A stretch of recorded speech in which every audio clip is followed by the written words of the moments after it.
Everyone, Alex here for Bright Dog Academy. If you'd like me to personally answer any questions you may have about your dog, be sure to head over to brightdog.com where you can learn about my online training program, plus pick up a copy of the official Bright Dog Academy ebook. Training your dog to focus. What focus is, another word you could say for this is look at me. So focus essentially gets your dog's attention. That is the main goal of this command. Get your dog focused and ready to listen to you for whatever the next thing is that you want them to do. We're outside with our dog, and before I ask him to sit, I would say focus. Max, focus. He looks, sit. It just is a way to get their attention. It's also a sort of unofficial form of leave it. When your dog is looking at something and you say focus, it gets them off of it for a second. Focus is going to teach our dogs, and it does mean look at my eyes. That is what we are teaching our dogs. That when we say focus, it means, hey, you, eye contact. Because once you have that eye contact, you know your dog is ready to listen to the next thing. Okay? So focus means look at me. So step one with focus, we're doing a couple things. We're getting the dog used to hearing the word, which is focus. We're getting the dog used to seeing the hand signal, which is going to be this. And we're getting the dog used to responding to hearing the word, seeing the hand signal, and putting that action to looking at us in our eyes. So what you're going to do is you're going to start off with some food, some kind of treat in your hand. And we're going to take that treat and we're going to put it right in front of the dog's nose. And we're going to lure him. We're very slowly going to bring the treat up right in between our eyes. The second that the dog looks at us, you're going to say the word. You say focus. Okay? Very slowly we bring it up right in between our eyes. The second the dog looks at us, you say focus, and then you give them the treat. Now, right now, the dog is only going to be looking at us because we have food in our hands. That's perfectly fine. In fact, that's exactly what we want. We have complete control of him because we have that food. Okay? So one more time, this is for step one. We're going to start off, food right in front of, in our hand, right in front of the dog's nose. We very slowly lure him. We bring it up. The second he looks at us, focus, treat. Really quickly. Step one with focus. So, treat in my hand. It's going to go right in front of the dog's nose. Very slowly, it comes up, right in between my eyes. The second he looks, I say the word. So treat goes right here. You notice I get it really close to his face. Very slowly, I bring it up. Focus. Good boy. Good job. And if you have a small dog, you can get down on your knees and get down to their level. Max is pretty big, so I don't have to bend down too far. Treat goes right in front of his nose. I move it very slowly. Focus. He can sit, lay down, stand. I don't care what he's doing as long as he is following the hand signal and the lure. One more time. Focus. Good boy. Okay, that's step one. Step two of focus is basically the opposite of what we just did in step one. So step two, the first thing you're going to do is you're actually now going to say the word. So the first thing you're going to do, we say the word focus. Dog, focus. Now, the next thing that happens is we need to see, does he respond? Does he actually look at us in our eyes? Okay? If he does, okay, so we say the word, and the dog does look at us, yes, then perfect, that's what we want. We give him a treat. Dog, focus, he looks right away, that's a good dog. He responds, yes, we give him a treat. Now, if the dog doesn't respond, we don't get mad. All we do is we make it a little easier, and we lure him. So, dog, focus, he doesn't look, I take a treat right in front of his nose, and I lure him. He looks at me, good boy, then we actually give him the treat. Okay? So this is step two. We say the word, we wait and see if he responds. Dog, focus. Does he respond? Yes? Good job. We reward him, we give him the treat. If he doesn't respond, we say the word, dog, focus. He doesn't look at us. We take a treat.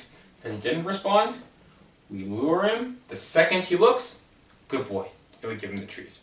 So we're doing the opposite of step one. Step one, we weren't saying the word until the dog was actually doing it. Now, we're starting to ask the dog for the command. So I'm going to say the dog's name, say the word. If he looks at me right away, good, treat. If not, I just lure him. Max, let's go. Max, Max, ready? Max, good boy. Max, focus.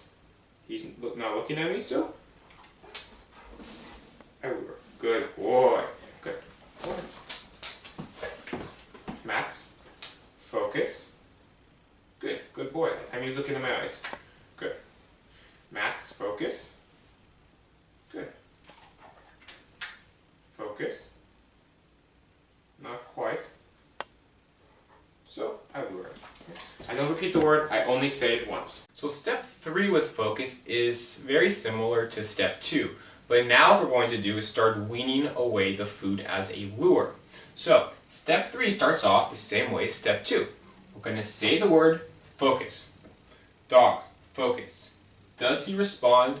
He responds right away. Yes? Great. Then what you're going to do is you reward him, you give him a treat. Alright? Let's try the other side now. Dog, focus. He doesn't look at us. Responds? No. So what do? Now what we're going to do is we're going to just give him the hand signal. But we have no food in our hand this time. All this time, the reason that we've been doing this with food in our fingers is we're teaching him a hand signal. We're teaching him to look. So, we say the word, dog, focus. He doesn't look, no food in our hand, just the hand signal. And by now, because we've practiced step 1 and step 2, he knows what this hand signal is.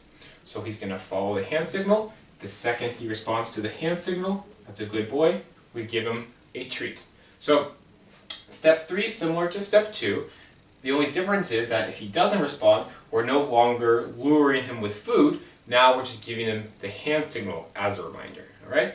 So this is step 3 for focus. Step 3, we start to wean away the treat. Similar to step 2, I say the dog's name, say the word. If he looks at me right away, good, treat. If not, now I give him the hand signal, but no treat in his hand. Once he focuses, then I treat him with the opposite hand. We want to wean away the food lure. Alright? Max, let's go Max. Stand. Good boy. Okay, so nothing in his hand. I say the word, Max, focus. He's not looking, so hand signal with nothing in there. Good boy. I treat with the opposite hand. Good boy. Okay, got nothing here for you. Max, focus. He's not looking. Hand signal. Good boy. I treat with the opposite hand. Try one more time. Max, focus. Not quite. Hand signal. Good boy. Treat with the opposite hand. Really important because we want to wean away the food lure. So you use your hand signal to get the dog's attention. Treat with the opposite hand.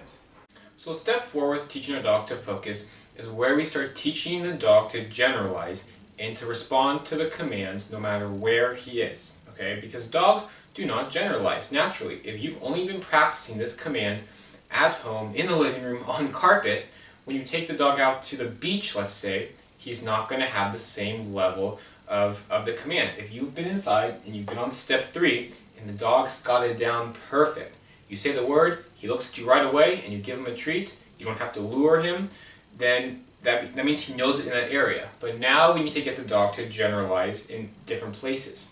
So we have to practice in different areas.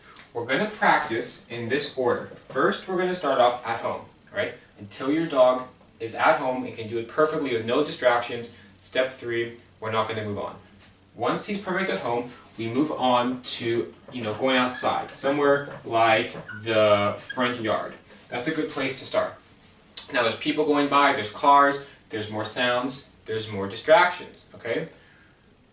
Previously, if you've been inside and been doing step 3 and your dog's been responding perfectly, now that you're adding a higher level of distraction, odds are you're going to have to go down to a lower step, all right?